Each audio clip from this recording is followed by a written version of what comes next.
mother called him Wild Thing, and he said, "I'll eat you up." And he was sent to bed without eating anything.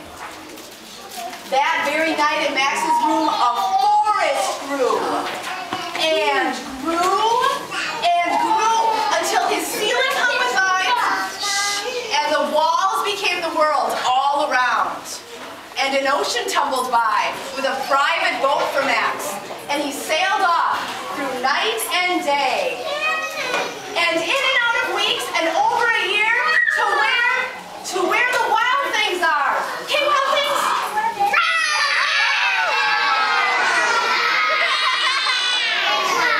And when he came to the place where the wild things are, they roared their terrible and they gnashed their terrible teeth. And they rolled their terrible eyes. And they showed their terrible claws. If you let me go, I think that's a difference. Until Max said, "Be still." And he tamed them with the magic trick of staring into all their yellow eyes without blinking once. And they were frightened and called him the most wild thing of all and made him king. And made him king of all the wild things. And now, cried Max, let the wild rumpus start. They howled at the moon. They swung from the vines. They marched through the forest in a parade. Now stop, Max said, and sent the wild things off to bed without their supper. And Max, the king of all the wild things, was lonely and wanted to be somewhere where someone loved him best of all.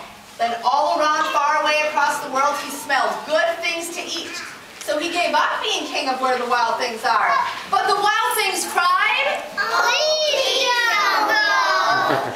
eat you up, we love you so." And Max said, "No." The wild things roared their terrible roars. And they gnashed their terrible teeth. And they rolled their terrible eyes. And they showed their terrible claws. But Max stepped into his private boat and waved goodbye and sailed back over a year and in and out of weeks and through a day Where are we going?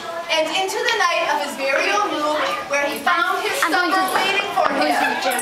And it was still hot.